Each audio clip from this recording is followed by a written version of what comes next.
우리 논살림 사회적 협동조합의 박미숙 이사장님 모시고 수업 진행해 보도록 하겠습니다. 박수 부탁드릴게요. 네, 안녕하세요. 논살림 사회적 협동조합에서 활동하고 있는 박미숙입니다. 네, 제가 환경과 생명을 지키는 밥이라는 주제로 오늘 여러분을 만나 뵙게 되었는데요. 사실 제가 이 활동은 2008년부터 시작을 해서 지금까지 지켜오고 있는 부분인데요. 2008년에 남사르 당사국 총회가 우리나라 창원에서 열렸어요. 네, 그 남사르 당사국 총회는 습지 보전을 하자는 그런 단체예요. 그런데 습지, 우리나라 가장 넓은 습지는 어디일까? 그때 당시 환경단체들은 하천이나 강해고 이 문제로 들고 나왔었고요. 저희 이렇게 생협에서 활동하고 있는 사람들은 먹거리와 연관되어 있는 가장 넓은 습지, 바로 논의 얘기를 하고 싶었던 거거든요. 그래서 저희가 논을 습지로서의 역할을 하고 있는 만큼을 한번 알아보자. 그럼 논이 얼마나 다양한 생물들이 살고 있기에 새들이 논에서 먹이 활동을 할까 이렇게 보고 있었던 부분이 있었거든요. 그래서 그때는 단순 조사를 시작을 했었던 건데 그러다 보니 지금의 이 자리에 제가 이제 여러분께 논에는 이렇게 많은 생명이 있습니다라고 알려줄 수 있는 기회가 되지 않았나 싶어요. 그래서 그 얘기를 오늘 이 시간에 풀어보려 합니다. 쌀이 과연 언제부터 먹었었을까? 그 다음에 논의 가치는 무엇일까? 환경과 생명을 지키는 쌀 생산 과정은 어떤 과정을 겪었을 때 아까 처음에 말씀드렸던 환경과 생명을 지키는 밥이라고까지 얘기를 할 수 있을까라는 얘기를 세 단계로 해서 나눠서 말씀을 드릴까 합니다. 네, 쌀의 역사와 종류 이렇게 말씀을 드리면 쌀 재배 지역을 한번 볼까요? 네, 쌀 벼 재배 지역을 한번 보시면 전 세계의 지도가 지금 지구의 지도가 나와 있죠. 거기에 우리의 지도는 여기에 이렇게 존재하고 있습니다. 우리는 이렇게 존재하고 있는데 우리나라는 어때요? 다 검은색으로 되어 있죠. 우리의 주식이란 얘기가 되겠죠. 우리나라는 벼 생산 국가의 중심에 있다고 보면 맞을 건데요.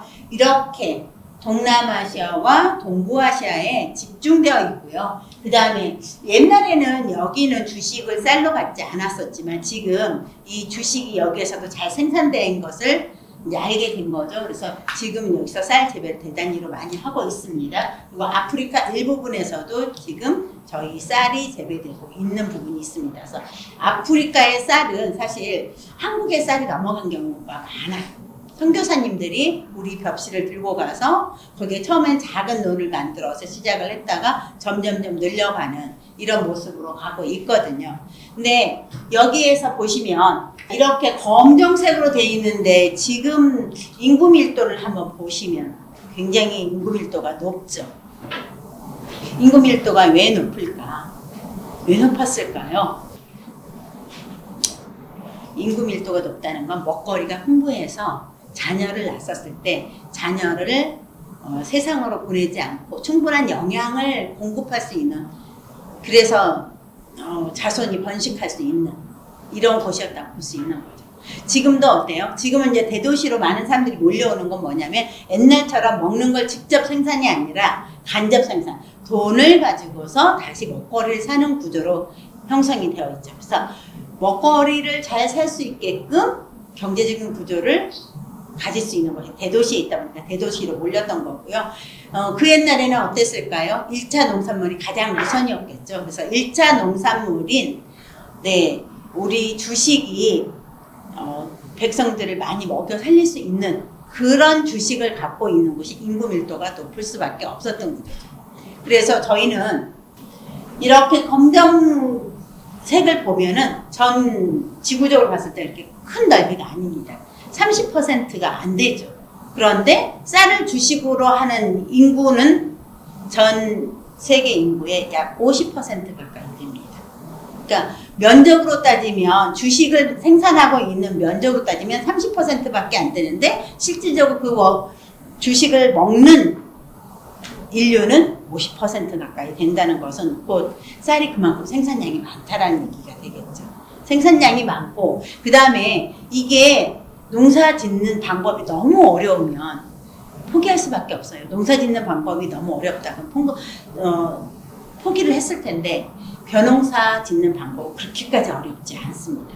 우리 조상들이 왜 주식을 쌀로 했었을까? 농사를 지어보신 분들은 알아요.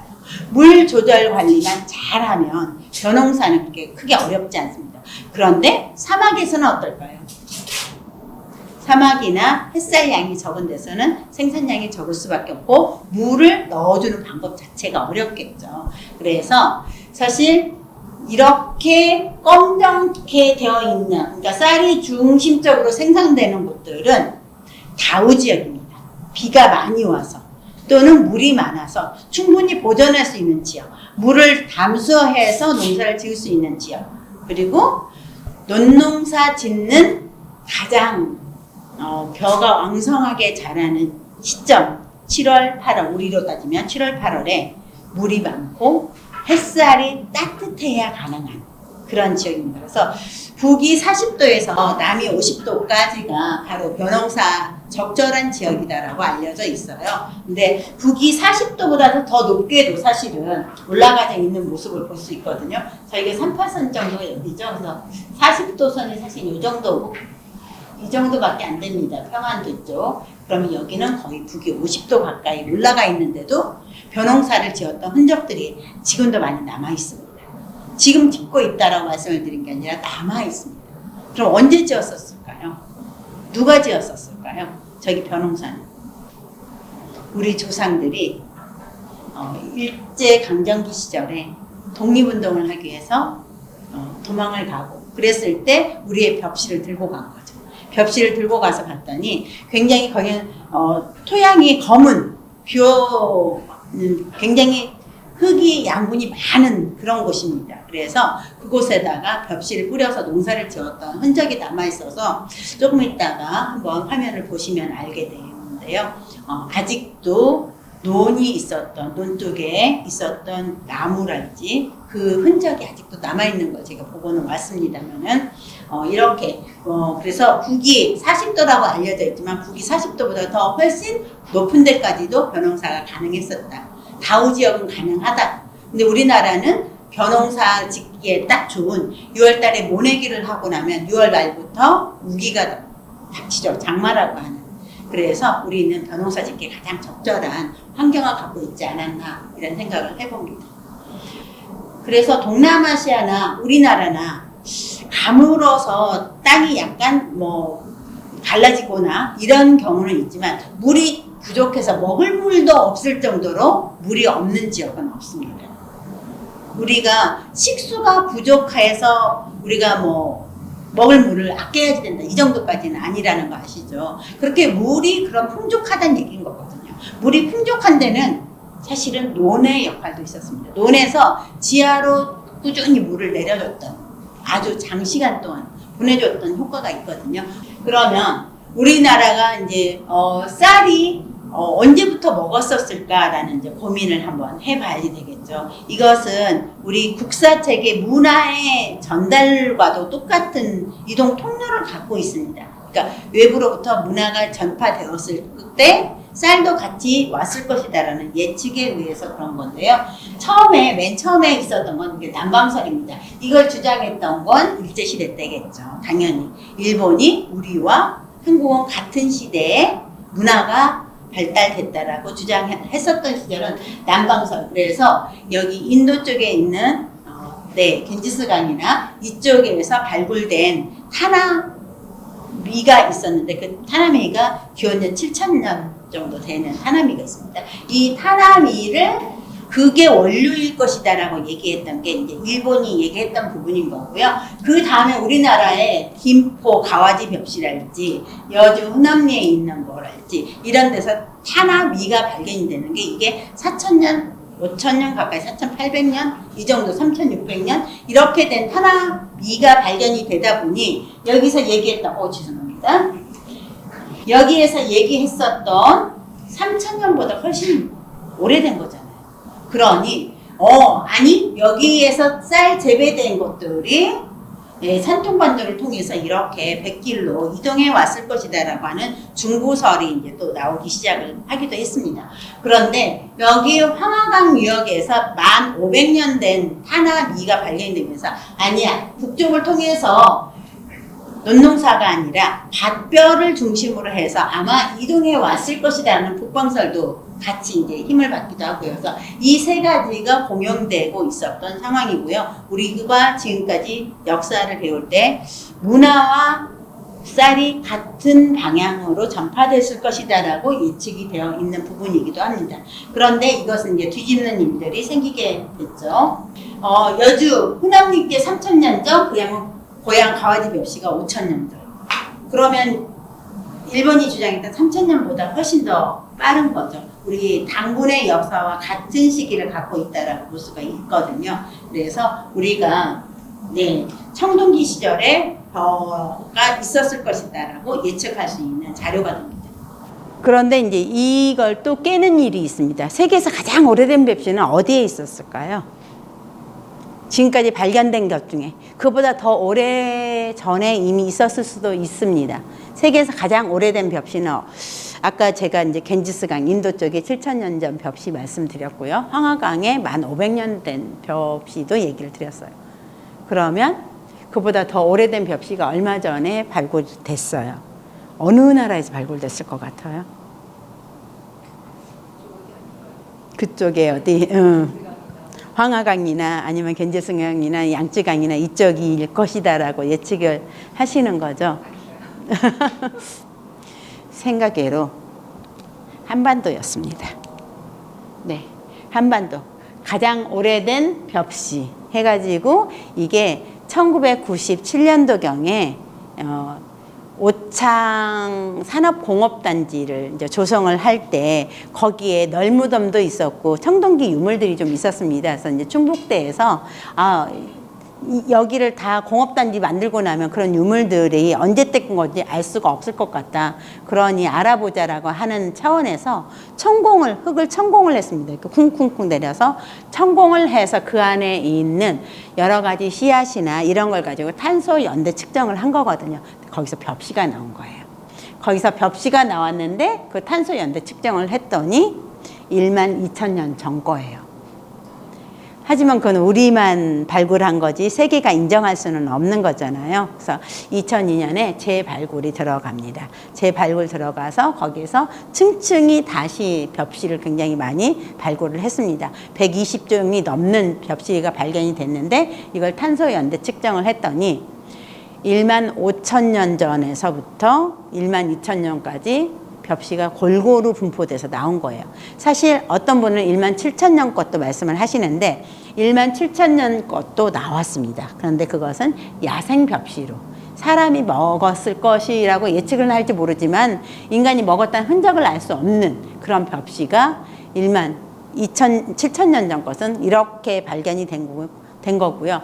인간이 먹었을 것이라고 예측할 수 있었던 것은 15,000년 전 거부터가 이제 인간이 먹었을 거야. 인간이 먹은 흔적이 있어. 흔적을 발견한 거죠. 하지만 이걸 재배했다는 건 아니에요. 재배했다라는 근거 자료를 찾을 수는 없습니다. 그래서 재배는 아니지만 단 먹었다라는 흔적. 그게 뭐였냐면 바로 여기 뒤에 있는 꼭지입니다. 여기 뒤에 있는 이 꼭지. 이 꼭지가 떫혀라고 하는데 이 떫혀가 사실은 붙어 있는 거예요. 이게 완벽하게 익어서 자연적으로 낙하가 됐으면은 그게 떨어지거든요. 우리 낙엽이 가을이 되면 단풍 들면은 툭 떨어지잖아요. 그때는 거기에 깨끗하게 딱 떨어져서 떨어지는 거거든요. 그런데 그 전에 따게 되면 모체와 있었던 심줄이 같이 있어요. 줄기가. 근데 이것도 마찬가지로 모체와 같이 이렇게 있는 모습을 본다는 건 누군가가 임무적으로 채취를 했다는 얘기겠죠. 과연 저런 걸 채취할 수 있는 건 누구였을까요? 영장류의 사람만 가능하지 않았을 건가라는 거죠. 그렇다고 하면 신석기 시대에 이미 우리는 벼를 가지고서 먹거리로 활용을 했었다라는 증거가 되는 거죠. 그리고 나서 그 이후에 이제 발견은 더 하지 못하고 있습니다. 그래서 이 발견된 벽시를 가지고 DNA 조사를 해봤더니 자포니카라고 하는 우리가 먹는 예, 동부아시아에서 먹는 찰지고 맛있는, 예, 그래서 쫀득쫀득한 우리가 먹는 밥, 이게 이제 자포니카 쌀이라고 합니다. 그래서 일본에서 발표를 했기 때문에 일본의 이름이 좀 붙어 있는 거죠. 그래서 자포니카 쌀이라고 하고요. 인도 쪽에서 우리 어른들은 안남미라고 표현을 해요. 푸르르 해가지고, 예, 카레 같은 거에 이렇게 비벼서 먹기에 적절한 이런 쌀을 보고 인디카 쌀이라고 하거든요. 이 자포니카에 있는 DNA와 인디카에 있는 DNA를 모두 다 가지고 있더라. 소로리 벽시가. 네. 근데 이제 이걸 반대했던 부분은 뭐냐면 이걸 처음에 인정하지 못하고 굉장히 힘든 부분이 있었습니다. 2002년에 제 발굴 들어갈 때 저희만 발굴하면 인정을 못 받을 거라 생각을 해서 언론이 굉장히 중요하잖아요. 그래서 다큐멘터리 그러면 가장 유명한 것 영국 BBC가 와서 촬영을 하고요. 그 다음에 미국이 와서 연대 측정은 하고요. 탄소 연대 측정을 하고 우리나라 이제 그거 학계에서 그거 인류학 쪽에서 함께 공동 발굴을 해가지고 나왔던 것들이 이제 이때 사실은 그래서 여러분들이 이 강의가 끝나거든 한번 쳐보시기 바랍니다. 인터넷에다가 그러면 BBC 방송이 뜰 거예요.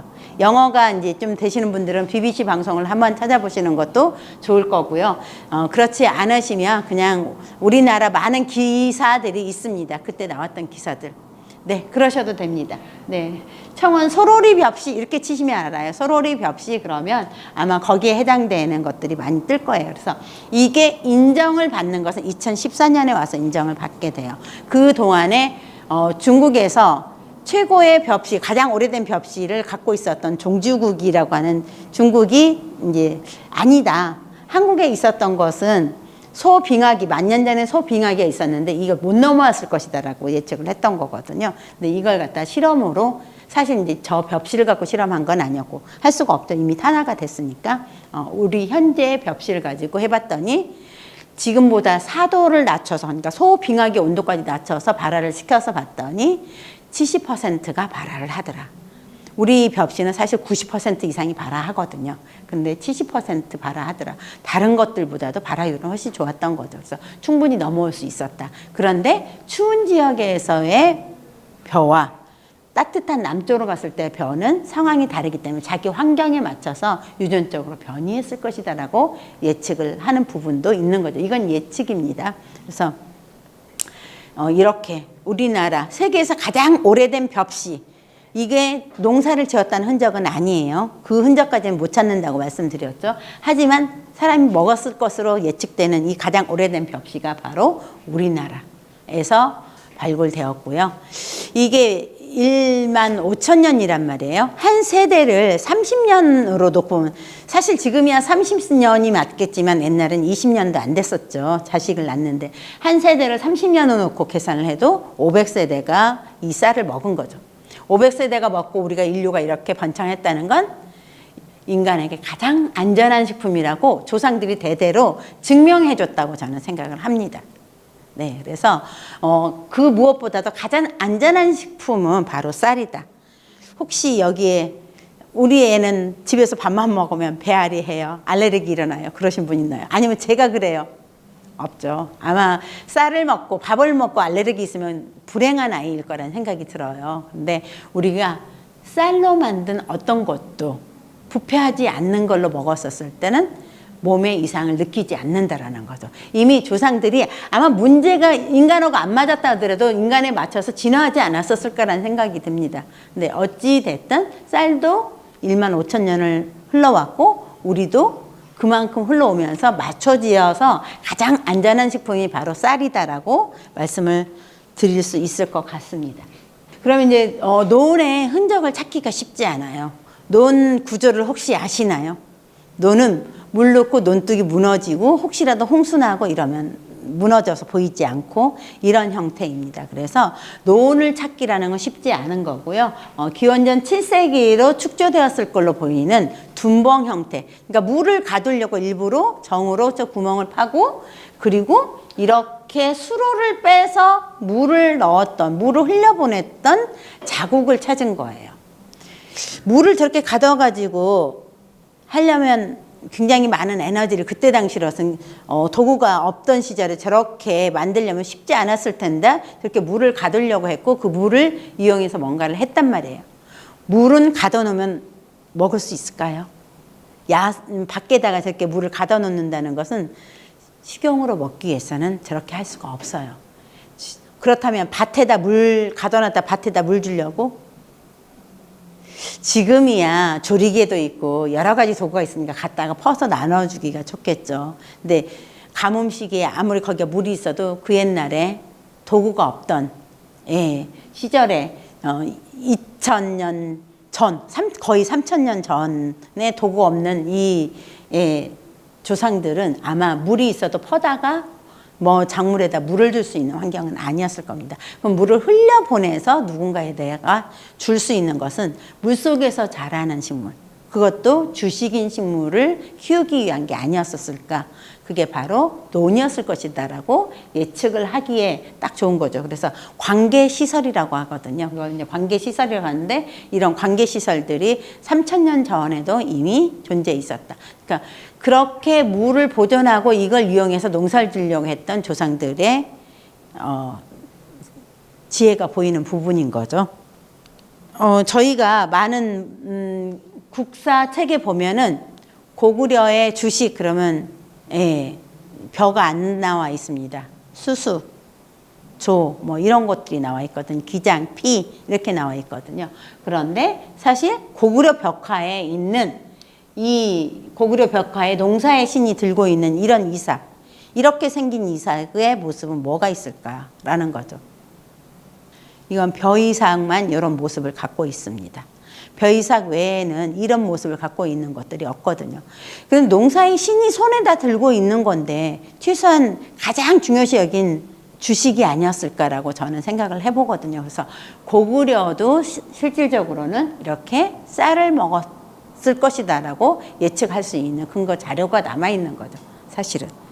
그러면 이제 저희가 삼국시대에서 보면은 벼를 먹었다라는 흔적으로 놓고 고구려 같은 건 벽화에서 이렇게 보이지만 바로 백제 같은 경우는 워낙 유명하죠. 국사 시간에 많이 보셨을 거예요. 벽골제, 의림지, 뭐 수산제 이렇게 해서 물을 가둬놨다가 이걸 활용해서 농사를 지었을 것처럼 보이는 그런 물을 가두는 대단히 물을 가뒀던 저수지가 남아 있거든요.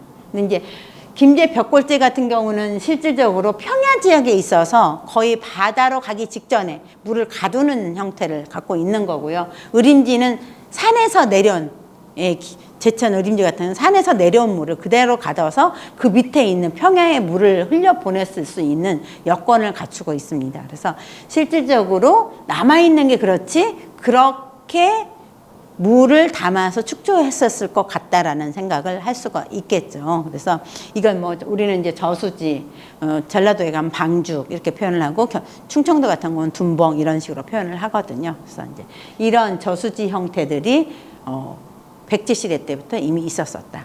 그 다음에 신라 시대 같은 경우는 나록이라고 하는 말이 있습니다. 신라 시대 게 여기 없네요. 나록이라고 하는 나라에서 녹봉을 줬던 거거든요. 이 나록이 변천해서 지금의 나락이 됐어요.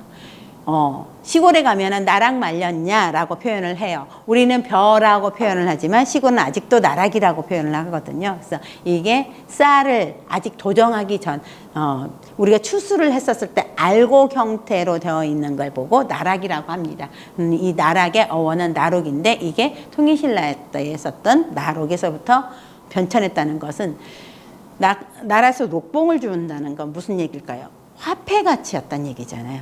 가장 대중적이고 누구나 쓸 수 있었던, 그러니까 주식이었을 것으로 예측을 할 수 있는 게 바로 벽시가 아닌가 생각을 합니다. 조선시대의 논 형태를 보면은 이렇게 이게 이제 아까 말씀드렸던 둔벙 또는 저수지라고 생각을 해주시면 됩니다. 이 저수지의 크기가 작아. 그러면 여기에 물을 많이 가둘까요? 많이 못 가두겠죠. 많이 못 가두면은 결국은 거기에 해당되는 논들은 몇 개 못 유지하기가 쉽지 않았다라는 거죠. 그래서 논 유지하기 편리하게끔 되어 있는 것들을 찾아서 보면 이렇게 작은 둔벙보다는 이렇게 커다란 둔벙이었을 때는 여기서부터 논에다 줄 수 있는 여건도 좋고 여기 물이 많으니 이 물을 통해서 수로를 만들어서 지금 관계수로라고 이제 예쁜 말이 있지만 이때 당시엔 또랑이 아니었을까라는 생각을 합니다. 예, 또랑.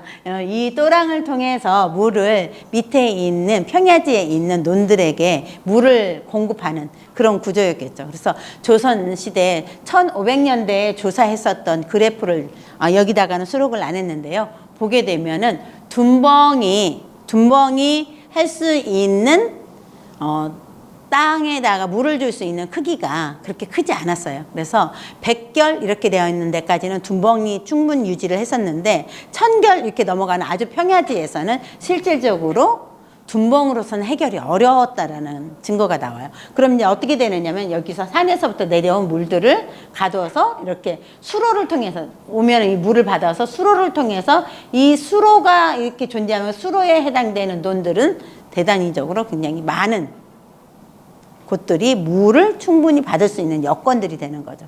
그러니까 사실은 관계수로를 개발하는 거, 관계수로를 정리하는 게 훨씬 더 좋았을 거라는 생각을 합니다. 그래서 저희가 이제 혹시 이항법이 언제부터 있었는지 아세요? 모내기 하는 방법을 이항법이라고 하거든요. 모내기, 우리 요즘은 5월달이면 모내기 하잖아요. 이 모내기는 언제 때부터 했을 것 같아요? 조선시대.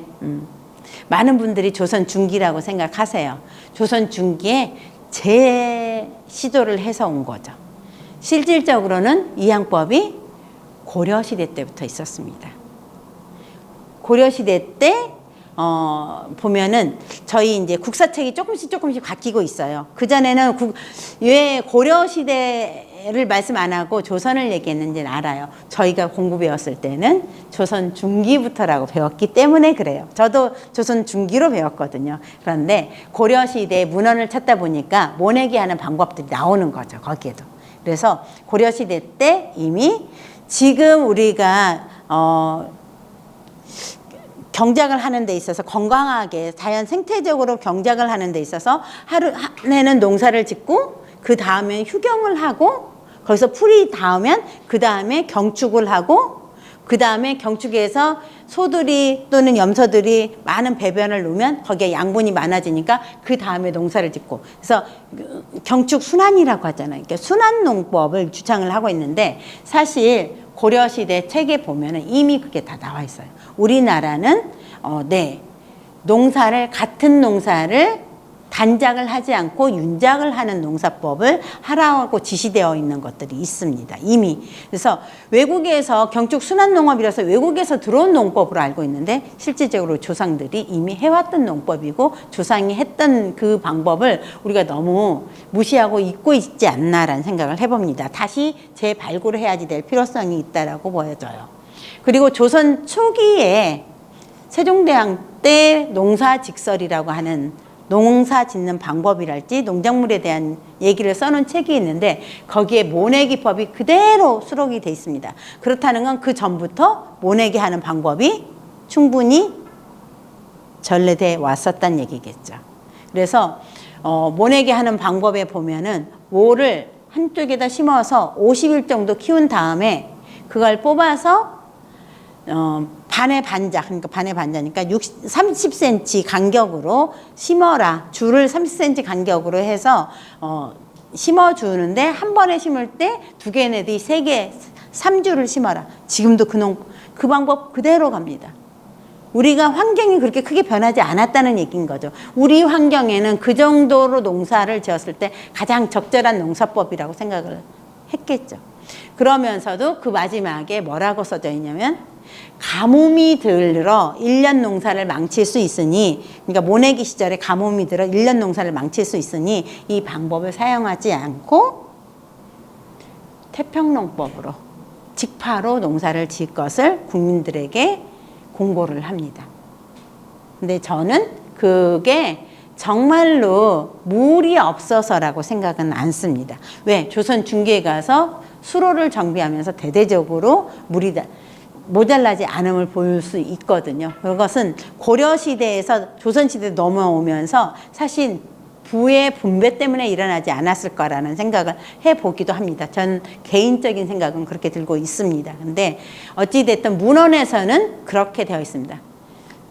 모내기 시절에 가뭄이 들어 모내기를 못하면 1년 농사를 망치니 아예 봄에 직파를 하도록 한다. 그 직파할 때는 피 2알, 벼 2알, 팥 하나를 섞어서 심어라.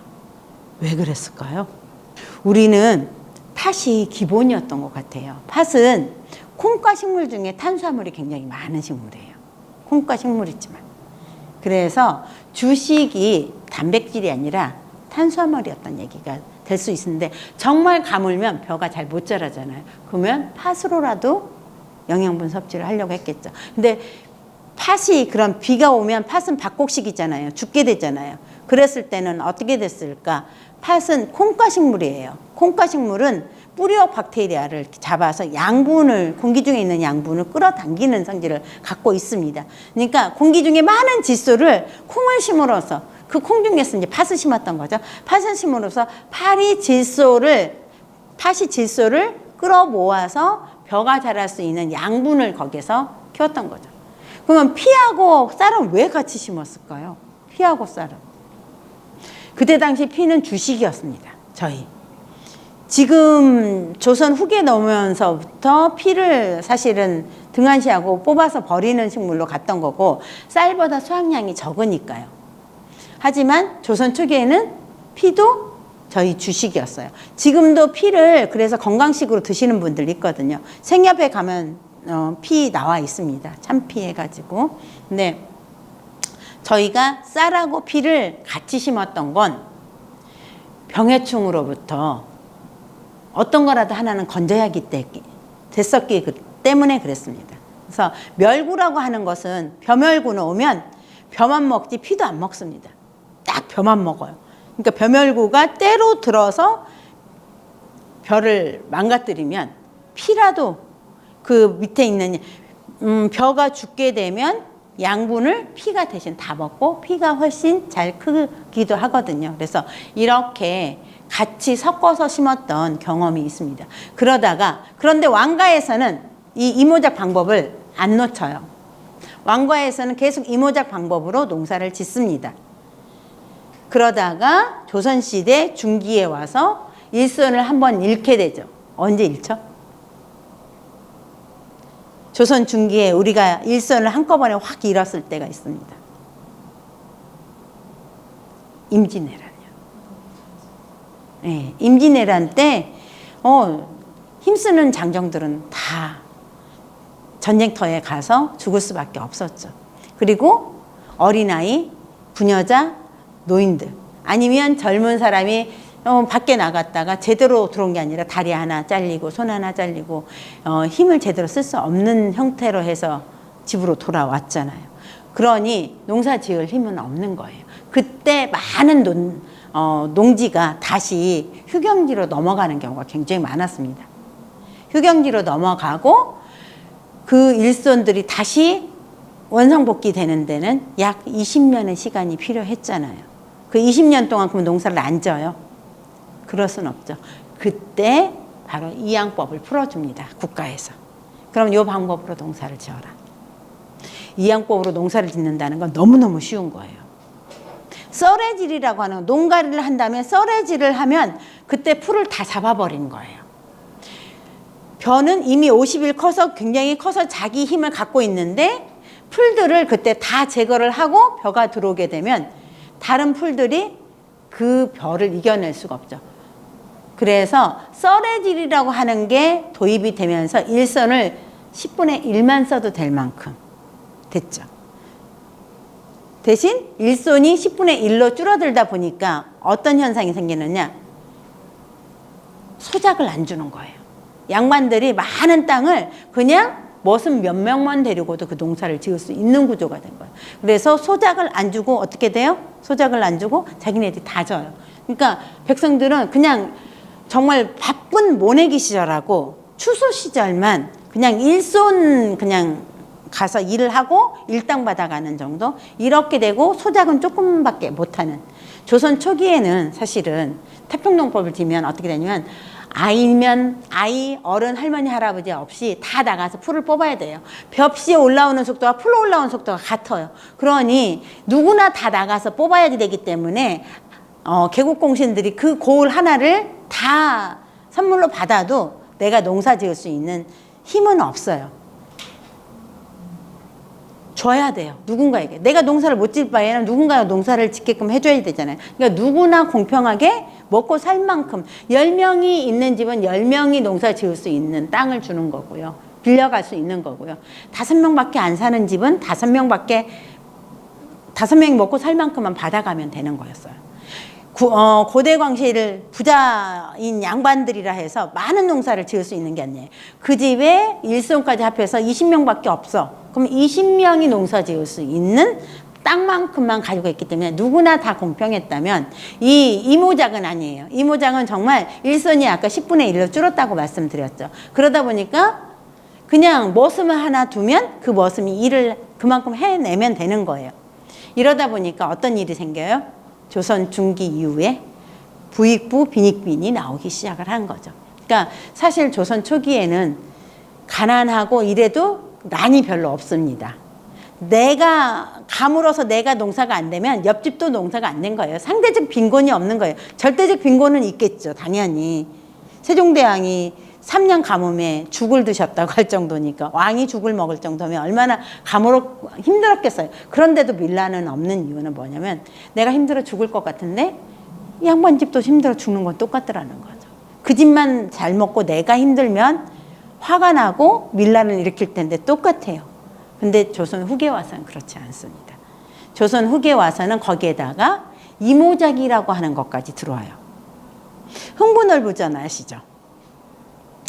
흥부놀부전의 고향이 어디냐면 전북 남원이에요. 전북 남원 운봉이라고 하는 곳인데 이게 그 운봉이라고 하는 마을이 지리산 자락에 있습니다.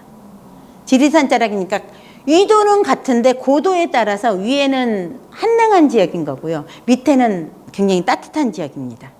그러다 보니까 위에는 이모작이 안 되고 아래는 이모작이 되는 거예요. 너무나 의인화를 잘해서 잘 썼다고 저는 생각이 들거든요. 강남 갔던 제비가 가져온 박씨는 뭐냐면 강남에 사신으로 갔던 분이 이모작 하는 방법을 얻어갖고 온 거예요. 그래서 아랫논에다 농사를 졌을 때는 이게 맞아 떨어졌던 거예요. 근데 윗논에 가서 놀부는 나중에 윗논에 가서 농사를 졌더니 안 맞아 떨어져서 농사를 망친 거죠. 저는 그게 참 너무나 해학적으로 만들어진 게 아닌가라는 생각을 하거든요. 그래서 이 이모작을 하게 되면은 뭐가 문제냐면 보리는 6월 15일 정도 돼야지 추수가 됩니다.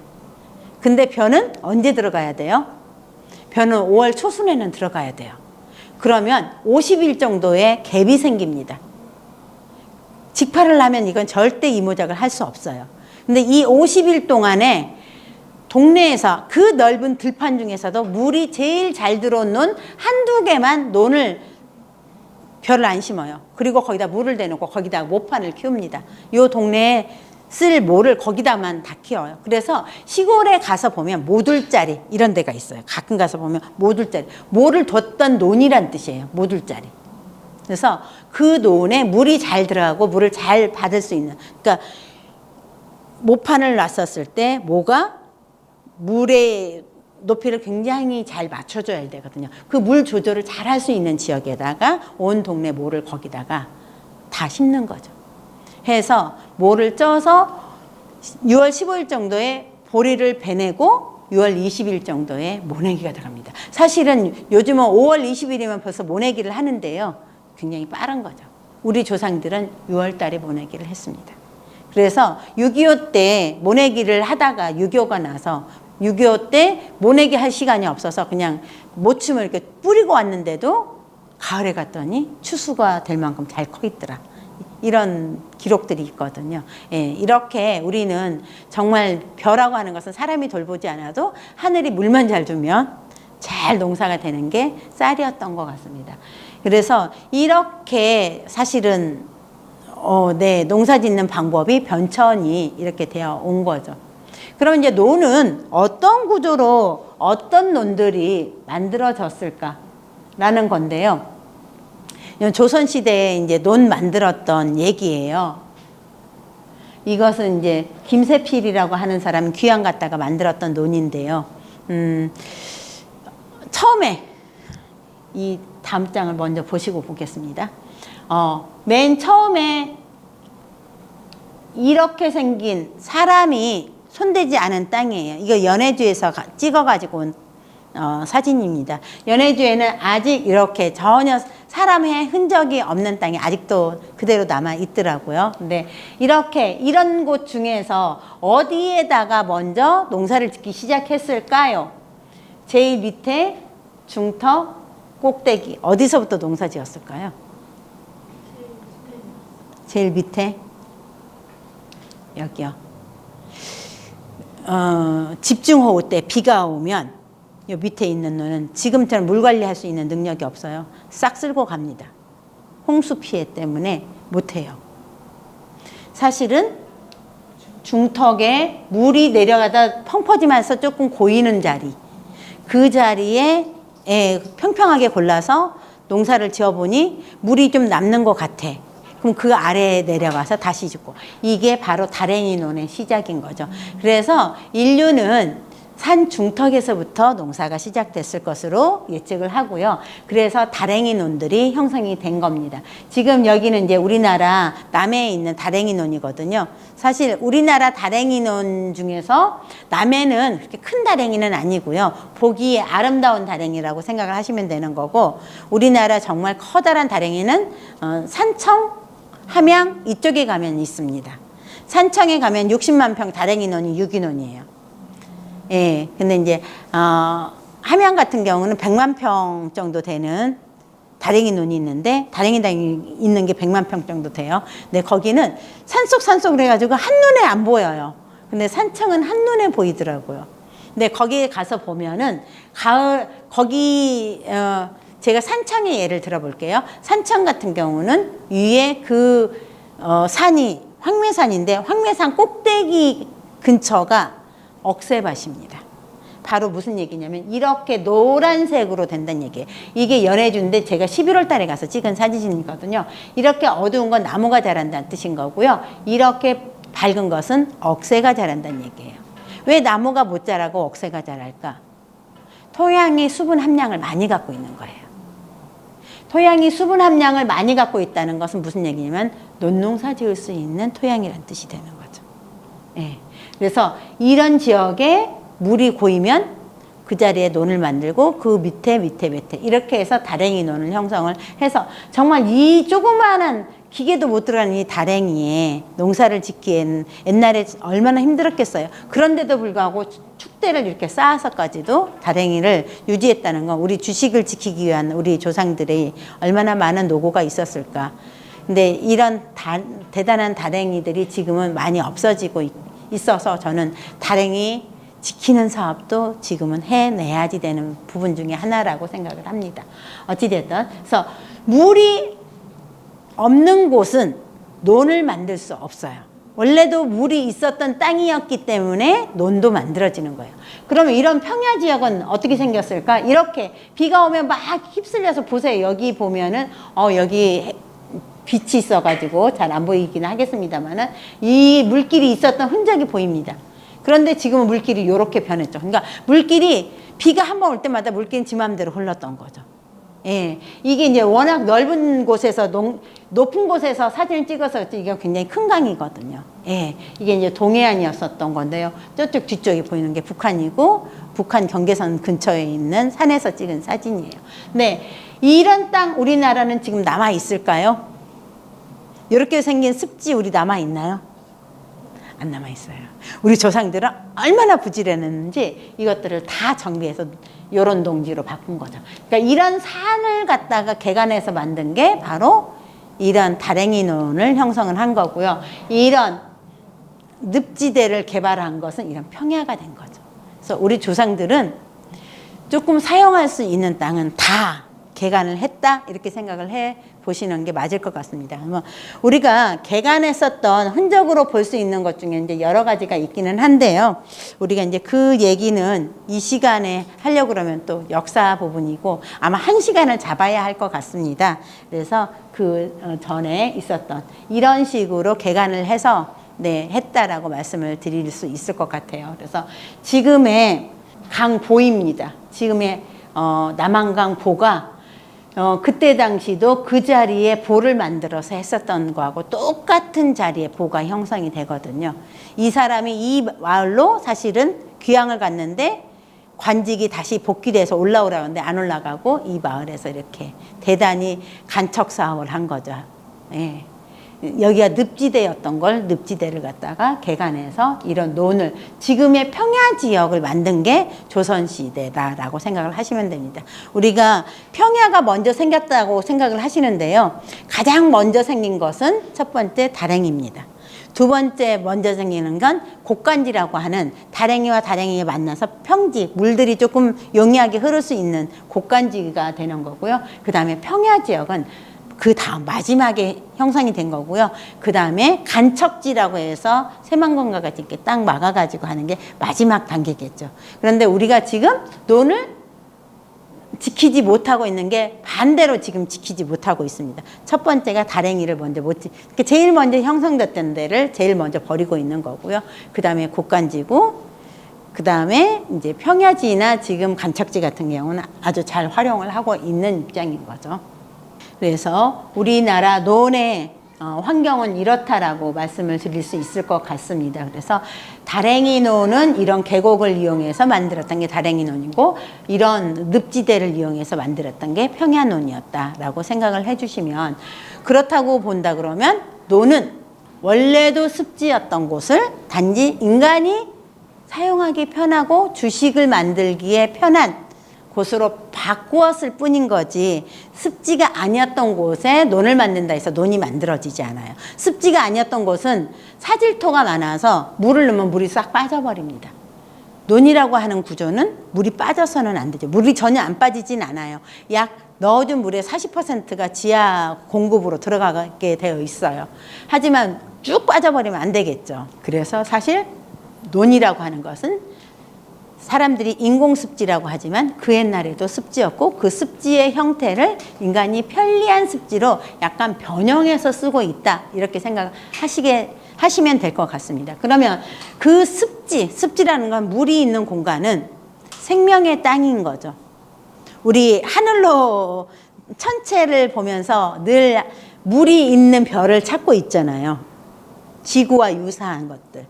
이 이유가 생명이 살려면 물이 있어야 생명을 살 수 있기 때문에, 마찬가지로 물이라고 하는 것은 생명을 살리는 공간이에요. 그래서 우리가 그 생명을 살리는 농업을 어떤 구조로 할 것인가에 대한 얘기를 지금부터 해야 할 것 같습니다.